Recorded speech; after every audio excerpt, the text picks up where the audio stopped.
Thank you for tuning in to Local SEO today. Don't forget to subscribe and share this episode. Joining me today is Tim Ash. He's an author, keynote speaker, and authority in digital marketing. Tim co-founded his own digital agency, Site Tuners, in 2001 and was an early adopter of website conversion rate optimization. Thanks for joining me today, Tim. Hey, John, it's great to be with you. I know you're a West Coaster out in San Diego. I love the weather there. I've been there once and I do intend to go back. Yeah, well, the downside is we have high housing prices and low pay, but we joke that we get paid in sunshine dollars, so that makes up for it. Well, the amount that I spend on vitamin D, you get it for free every time you go for a 30-minute walk. So there's a lot of pros to where you're living, and definitely, I'm definitely going to come back and probably reach out to you when I do. You're fantastic. Yeah, I can't complain. I walk about a mile to the cliffs here by the ocean every day, do my Tai Chi. So it's a pretty good life. Amazing. Well, if you don't mind sharing with the audience members, what do people know you by? A little bit about your journey, backstory, and what got you into being your own entrepreneur. Well, I'll start at the very beginning. I was born in Moscow, Russia. Actually, during the Soviet Union days, back in before when it was still the communist empire, and we emigrated to the U.S. when I was 8 years old. I had a younger brother who was 5, and my parents, and they decided to come to America so we'd have a better life. And it was very early days; very few people were allowed to even leave the country, and so we ended up through an uncle my dad had who had settled in the U.S., living in Albany, New York, and then Ann Arbor, Michigan, and then Cherry Hill, New Jersey, which is near Philadelphia. That's where I went to high school. Basically, my parents always picked small towns of about 100,000 people that had excellent public school systems. That was kind of their criteria. And then I ended up getting a full UC Regents academic scholarship on the beach in La Jolla, California, and I never left San Diego. So that's how I got here. That's amazing. So, if you don't mind sharing, like your parents, did they have businesses prior? Like, why America and why did they leave Soviet? Yeah, that's a great question. My dad was ethnically Jewish, and there's a lot of discrimination back then and still to this day against Jews in Russia. And so this was when there was a political pressure being applied by the West to start letting Jews out, ostensibly to go to Israel. Yeah. But once you leave the Soviet Union, we were stripped of our citizenship and we were stateless. There were 4 countries that were taking Soviet Jewish refugees. Of course, Israel, and then Canada, the U.S., and Australia were the others. And so we were in Rome, Italy, and deciding where to go. And my dad happened to do this transatlantic, this is in the early 70s, collect call to his uncle's apartment, who was a success in the U.S., and had businesses. And so he called his Madison Avenue apartment in New York. And of course, like all good Jews, Uncle Saul was wintering in Florida. So they actually forwarded that collect call to Florida, got a hold of him. And my dad's like, "Hey, Uncle Saul, it's Sasha, and we're in Rome, and we're thinking of going to Canada." And my dad, or my great uncle said, no, Sasha, you come to America. I'll take care of everything. And so it was like that 5-minute phone call, and that the fact that he happened to catch him on the phone, and that determined the country we ended up in. I could have just as easily been a Canadian, eh? Well, you could have been a neighbor of mine, right? Like, you never know. So that's right. awesome. That's awesome to hear. And then growing up, and how old were you when that all transpired? I was 8 years old, so I basically finished elementary school in New York State. My parents just stuck us in public school. We were fluent within 3 months. I think as younger kids, I don't believe in bilingual education for younger kids. I think you should just be thrown into the middle of it, and you're very flexible and can learn the language. And then junior high school in Michigan, and basically high school in New Jersey near Philadelphia. So the focus was always, the immigrant parents. You may be familiar with this. It's kind of like, you just get straight A's. That's your job. Everything else we'll take care of. That was the attitude.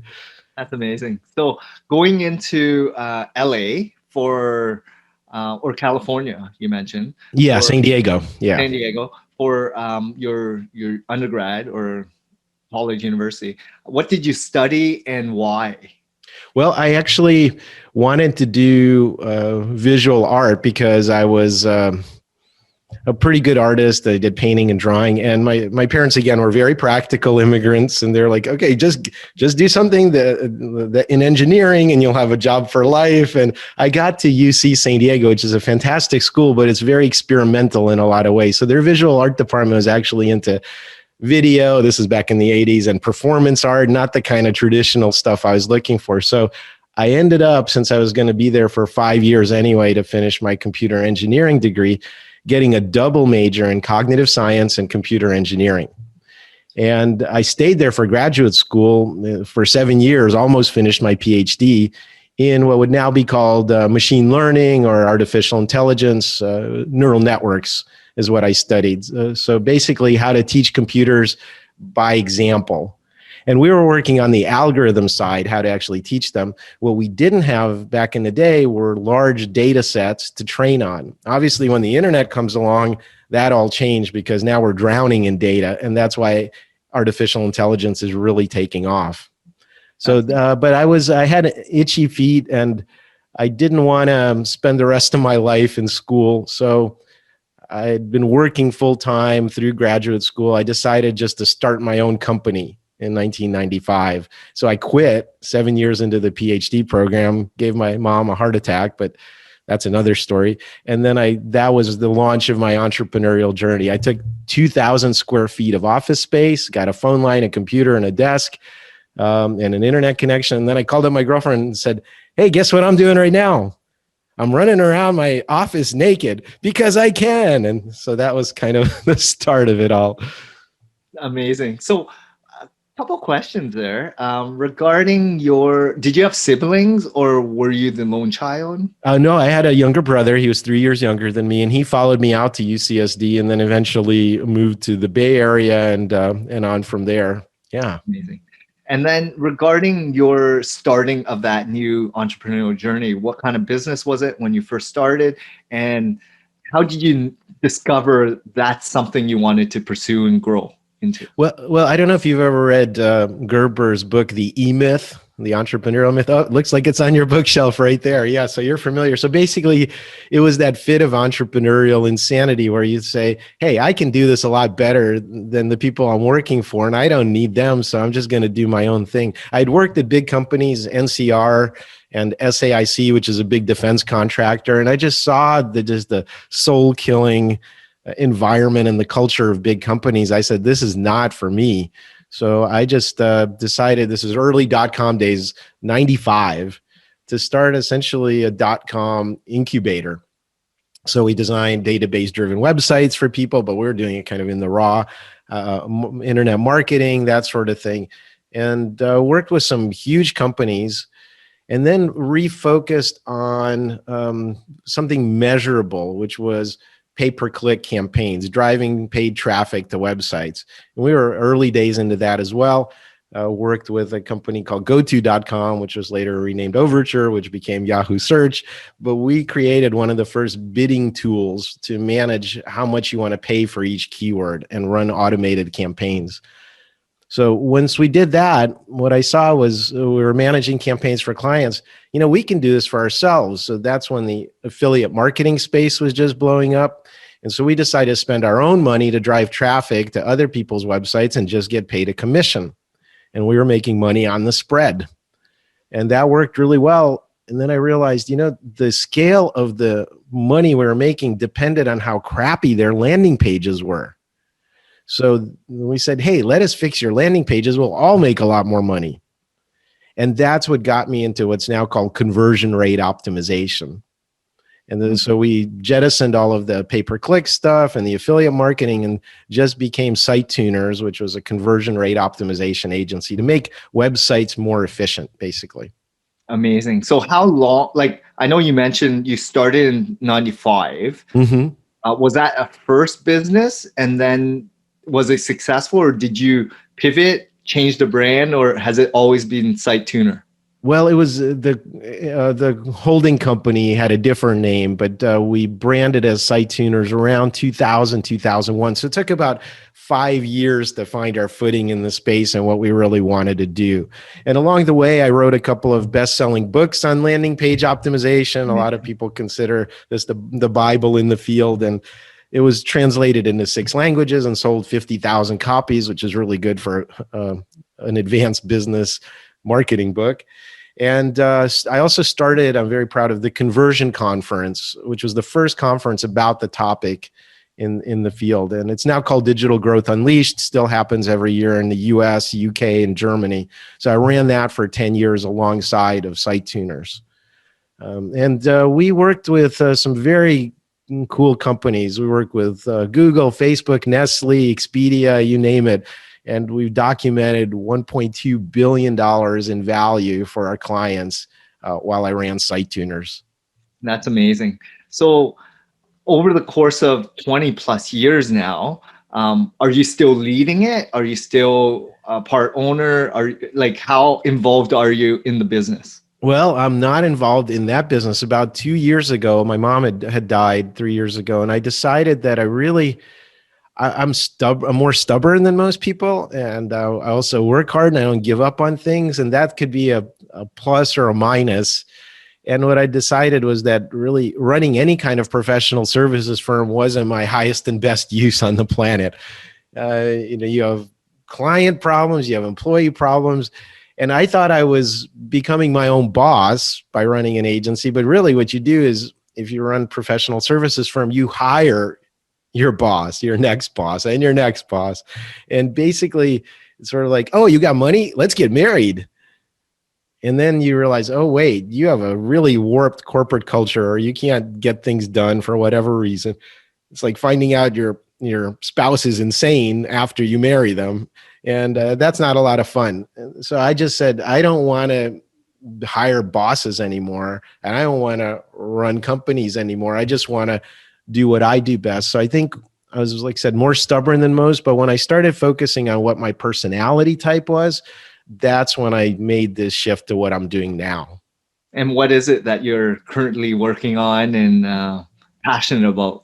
Well, again, I'd say it starts with personality. So you're probably familiar with some of these personality typing systems like Myers-Briggs. Yeah. I'm an ENFP, which is the evangelist.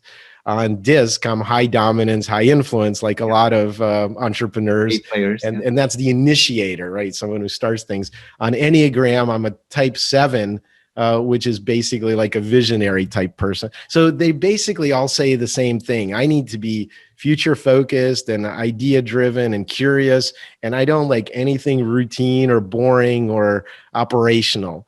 And so by honoring that, I was doing things in that direction already, but I had to get rid of the anchors and the parking brake and everything else that wasn't serving that.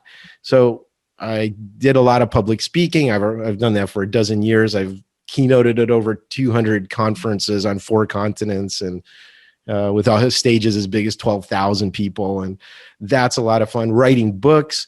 I just finished a new LinkedIn learning course, an introduction to neuromarketing. And I was starting a mastermind group based on neuromarketing techniques called Primal Brain Marketing. And so it's about teaching and evangelizing. I still do digital marketing consulting, but it's in an advisory capacity. I'm not going to be writing reports or implementing anything. A little bit of Tim goes a long way. So you just want to make sure that you talk to me if you want to do the right things. It's not about doing things right. Gotcha. That's amazing. And I think, as you mature in your business, in your life, you come to a realization of where you want to be, and what you want to do ultimately, right? Yes. And it seemed like you've lived such a fruitful life with so many different experiences and so many different brands and companies and people that you've already encountered, stages that you've spoken at, books that you've written. Like, there's so much that you have done, right? And given the world. Were there people that inspired you? Like, were there mentors and coaches and people that really stood out along the way?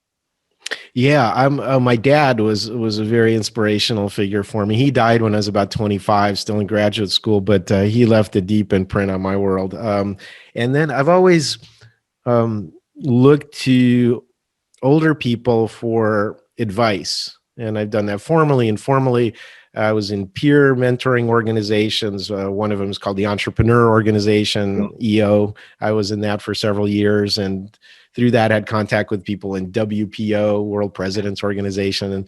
And so I've always sought out people that were mentors. And I think that's one of the keys to life. In fact, in my latest book, Unleash Your Primal Brain, I talk about how we made this evolutionary bet on spreading culture. And that means that we have to be part of this chain. We not only have to learn from others, we also have to give back at some point and pay it forward, if you will. So we actually get prestige, which is different from dominance. We get this psychic payoff by teaching what we know. And I think that the world would kind of just come to a grinding halt if people didn't do that. So part of also what I'm doing right now is that attempt to give back and to help others and to educate. And, you know, it was great making money for our clients, but it's not curing cancer. You know what I mean? It's taking money from the consumer and putting it in the bank account of one company versus their competitor. You know, so it's just more efficient money extraction. And I wanted to do something that said, hey, this is the way the brain really works. Understand yourself. This will help you in business and relationships and personal growth. And that's why I wrote Unleash Your Primal Brain. My motivation was really to give back and to all 8 billion people on the planet, not just a few handful of clients. That's amazing. I love how you're wording it as well as what you're all about now in life, right? I've always been that giver type, coming from an immigrant family, residing from Vietnam, escaped the war, very similar situation. Like my Yeah. background, I was young though. I was like born here in Canada, but I kind of reflect and have very good perspective of what they had to go through, my parents, to come here, and because Yeah. they Yeah. sacrificed everything, and we didn't have a Huge lot of support. sacrifice. And I think I was probably even bigger dislocation, actually, you know, coming from Vietnam than it was for me from the Soviet Union. Yeah, we didn't have a lot of support, right? We didn't have people to, lend a helping hand. We were surviving, which is shelter and food. So it's a little bit different, but I totally can relate. And this is what the world needs more of, right? People that can inspire, people that can give back, people that are grateful and understand perspective wise, like global perspective, and not just in their neighborhood and community. I mean, understanding how many other people they can make an impact to and give and inspire and try to, get them on their feet.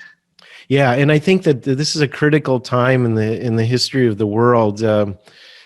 I believe history moves in cycles. There's a great book called The Fourth Turning that I read recently. It talks about these 80 to 100-year cycles that are based on essentially the length of a human life and the role that the 4 generations that go through that cycle have within it and the dynamics they create. And every 80 years, there's this fourth turning that's a crisis. We're in the middle of it right now. And I think from a very high level view, what happens with society is that people get more individualistic and they're out for themselves and it's about individuals. And then that leads to nothing working. And that leads to a crisis, often a war, sometimes really horrible wars. And only then do people start building community again. And I think we're at that cusp right now where we have to start pulling towards the center and building community and connections and so get away from this notion. I think it's more pervasive in the US of, oh, individual rights. I have my right to be an idiot. You know, everyone wants their rights without any of their responsibilities. So I'm very much about that. How do we weave things back together? How do we build bridges, not walls? And I love that. And that's why I started my own agency, right? Like I wanted to help those community leader business owners, small, medium-sized business owners strive because they are the foundation of small neighborhoods, right? Like your local bread shop, local cheese shop or dentist, right? These guys support each other. They understand people on a personal level, right? And they want to provide and add value and provide for everyone, giving everyone a voice, right, and adding value in their life. So I love what you're standing for, and I'm in the works of writing a book as well as creating a community to help like-minded small business owners, right, get through the challenges of digital marketing. So they, Fantastic. Yeah. because that's what we need more of, right? Like just Yeah. people that are out to help. And I think it needs to go beyond business. I mean, I think one of the silver linings of this pandemic has been that people are willing to get a little more real. You see their kids crying in the background or the cat jumping on the desk during the Zoom call. And that's fine. That's just real. We were always that way, but instead we wore these masks depending on what role we were playing. And, business is strictly professional, that sort of thing. So for me, it's really important to kind of activate my whole being. That's one thing I'm not willing to do anymore, is just leave part of myself on the shelf. I don't care if I'm on a business call or I'm in this podcast with you. I'm basically more of me, more of the time. And I And think, you need to have a sense of mission and purpose in life. And that's been shown actually to lead to much better life outcomes health wise. About 3 years ago, I went through an initiation weekend through a fantastic organization called the Mankind Project. And the weekend was called the New Warrior Training Adventure. It's essentially an attempt to recreate a sense of male initiation, which has been missing from modern societies, and to activate all parts of being a good human being. And as part of that, I came up with a mission statement. And so mine is, I co-create a world of peace, safety, and love through joyous expression and service. amazing. And I think that, we all need a North Star. Now that can change. It might be different tomorrow, or I'll need to adjust it or throw it out and start over. But it's kind of a North Star for values. It's very easy for me when I'm considering doing something, whether I'm on mission or not. Does it resonate with that mission statement? If it doesn't, I don't do it.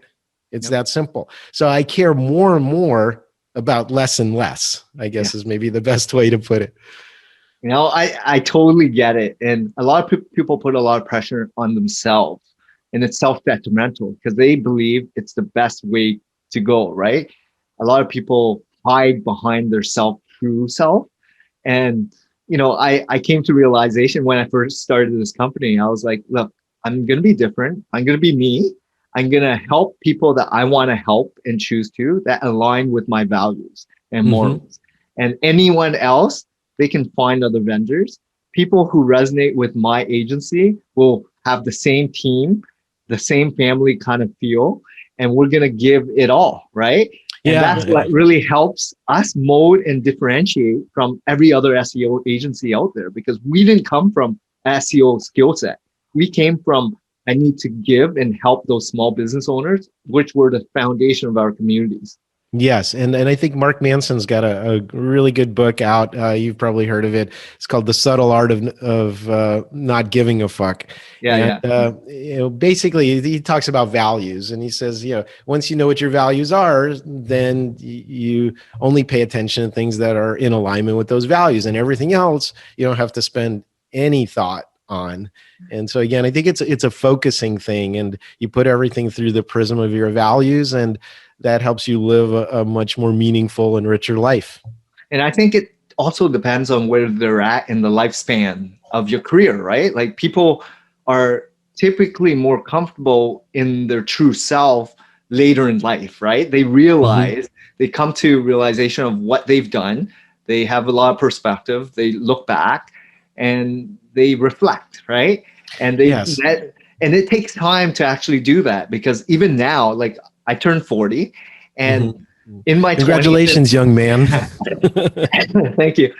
In my 20s and 30s, I was always chasing, either chasing for a better job, earning more, that new car, that home, that wife, whatever, travel. But then when I now look back, and I'm like, I'm so comfortable understanding where I'm at, what's important, who's important in my life, and what my true real mission and aspiration and goals are in business, in life, in why I'm here. And Yes. once you have that epiphany and realization in your life, you have so much more free will and you don't care. anymore. Yes, yes, and I think you're absolutely right. They're natural stages. Actually, they correspond. I mentioned the Mankind Project, so we talk about these four Jungian archetypes of that constitute a complete man. And so the we start with the lover, and that's your emotions Yeah, and yeah, the beauty in the world, and the time associated with it is mourning and so on. And then you enter the stage of the warrior. That's that get stuff done mode you were talking about, and striving and no compromises and accountability and discipline and all of those things. And then you move into the magician stage where it's all much more subtle. It's alchemic transformations. It's not linear thinking. It's not unit work per unit time. It's about catalyzing things. And then the final stage of life is the king or the sovereign, and that's about justice and setting the direction and blessing others. It's no longer about doing, it's enabling others to come up and do. It's yeah. realizing you're part of that chain of life. So I agree. I think this changes, and the need to mentor and give back probably increases as you get older. Yeah, and that's what I've always been a big advocate of, not just giving, but mentoring and contributing, volunteering your time. Don't valuing every single dollar in your time. I mean, Yeah. understand, like, if you have children, you're not going to charge people for your time like your child. You do it because of love, right? And the relationship. And also there's people out there that need it. They might not have money, right? And that's okay. They just need support. They need someone that gets them, that guide them to a better, state in their life, right? And it's so much more rewarding when you're able to help others that don't expect it or are in dire need, and you don't expect anything in return because that's not a part of what you're all about. That's exactly right. I couldn't have said it better myself. So Tim, if you don't mind sharing with us some of the biggest mistakes that you've had to endure during the 20 plus years of running your business, and some of the challenges that you had to overcome. Maybe share with the audience members that are maybe starting off or been in business for a while, what you could have done differently. Yeah, well, I think one of the keys is picking the right business partner. It's really hard to do it alone. There's evidence that says, two or three people starting a business much more likely to succeed. And what you have to do is fill in, you just look at everything that needs to be done and then figure out what you want to do and are good at. Because as a single person, you're going to find a reason not to do the stuff you hate. So you have to actually find complementary people to do the stuff you hate and that they love, which is great for them too. So I had a business partner who was much more operationally minded, detail oriented. That's not me. And so when I handed off the finances to her, that's when the finances in my business finally stabilized, for example. Another thing I would say is, don't get personally invested in conflicts or dramas. We've had to, on occasion, get lawyers involved, and I used to pay the lawyers and then also be really angry about these situations that were going on that I thought were unfair. And nowadays, I just let the lawyers do their thing, and I don't get angry anymore, because anger, as they say, is letting someone live rent free in your head. And I'm not willing to pay that extra price in addition to the hourly rates that I pay the lawyers. And Yeah, another thing, as I mentioned earlier, is really aligning what you do with who you are. Some people try to shore up their weaknesses. I say double down on your strengths and get other people to come in support roles and clean up the messes or whatever, minimize the damage, but go into your strengths. And in my case, it's evangelism, it's helping people, it's communication. So that's where I'm going to live, and I'm not going to do anything that doesn't align with that. So that was a painful lesson. I'm good enough at a lot of things where I basically went against type, if you will, for many, many years. And now it's all about just putting myself in situations where my best qualities are going to shine. I love those three examples. I mean, I can totally relate. Like, when you're by yourself, I bootstrapped. I kind of wanted to just help and try to figure things out. I learned a lesson to hire smart, not just on skill set, but more personality values. So that was one of my biggest mistakes. And then, of course, that stress. Like, when people you hold on to other people hold on to a lot of grudges, and you get some lawyers involved. Let it go. There's going to be a lot of decisions that you're going to kind of reflect and figure out like you could have done things differently. Yeah. There's another saying, which is that anger is like drinking poison and expecting the other person to die. It just doesn't work that way. Yeah. So, I mean, just letting go. Like, even I have a little kid, and, he sometimes drives me nuts, and I have to have perspective of what he's going through, right? Hey, wait till you get to the teenage years, then you'll really find out what drive you nuts really means. And people can't relate, right? The ones that don't have children, so they don't understand what's going on, and even themselves at that age, right? So you have to sit in their shoes. What do they currently want? And just understand different people have different reactions for certain things, right? Different triggers. So sit back, let things go, be less stressed, enjoy the moment, be present, and take care of your health mentally and physically so that you have energy. Yeah, self-care, that's one of the other things I talk about in my book, Unleash Your Primal Brain, is I have a whole chapter on being more primal at the end. And self-care is critical. And by the way, that for me, that starts with sleep. Yeah. Sleep is really foundational. There's no form of life on earth that lives longer than a few days that doesn't have some form of sleep. So we think we can cheat it. We can basically stay up, scroll through our phone, binge watch another episode of something. And in reality, if you're not getting 7 to 9 hours of sleep on a regular basis, you're less creative, you're more paranoid, you misjudge people's emotional reactions, you can't learn. Bad things happen. In fact, I just read the New York Times today, and there was a study that came out said people that shortchange their sleep in middle age in their 50s have a 30% higher chance of getting dementia. So just get the sleep, do the self-care, mindfulness stuff. Good diet, exercise is great, but sleep is foundational. No, that's amazing. Great advice. Um, so as we kind of end this, I wanted to ask you, um, you being such a renowned speaker, did you have training for that, or was it more about just being yourself, being out there, practice? Like, what did you do to start getting on that circuit, and do you still enjoy doing that?